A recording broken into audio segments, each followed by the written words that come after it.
worked with Cliff since the beginning of SNOW back in 1984, right through the SNOW project.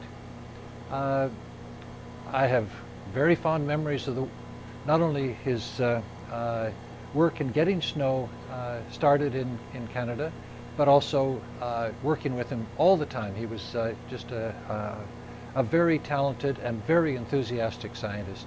It was just an infectious enthusiasm. First meeting with Clifford, that was way back in the early 80s, late 70s, when I was a graduate student and I was doing my studies on an experiment in Stanford. So I started to get to know him and his group at the NRC on Montreal Road. I've always known Cliff for a long time. He's very good at his physics. He's got a fantastic memory. He's got a lot of knowledge about particle physics, about instrumentation, about making detectors, and he knows a lot of people and he remembers people as well. Cliff had many major contributions to physics, and particularly particle physics in Canada. When I first got to know Cliff, Cliff and his group were working on a new type of detector called a time projection chamber.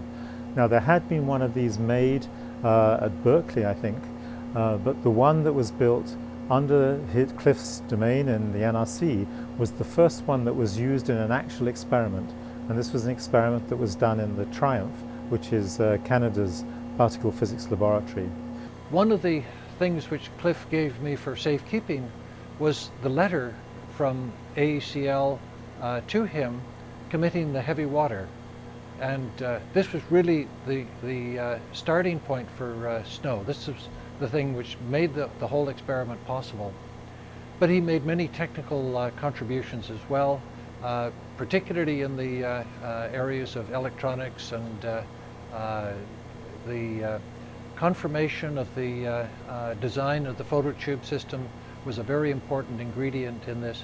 But it was the enthusiasm that he brought to the office every day, which is what I'll remember.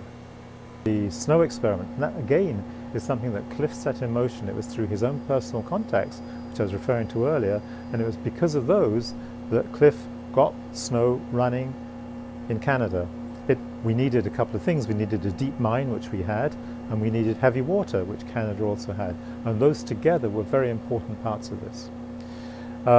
And following on that, the Canadian community has then decided to go on and build SNOW Lab, which has many other experiments. And I really doubt that that would have existed if it hadn't been for Cliff's original push to have SNOW. So he's made many contributions to Canada particle physics program. I think there's this convergence of our understanding of the microscopic world and the macroscopic, or the universe, how stars and galaxies form. And I think this combination of these two fields of study, the combination of those, is going to be the most interesting in the next 10 to 20 years.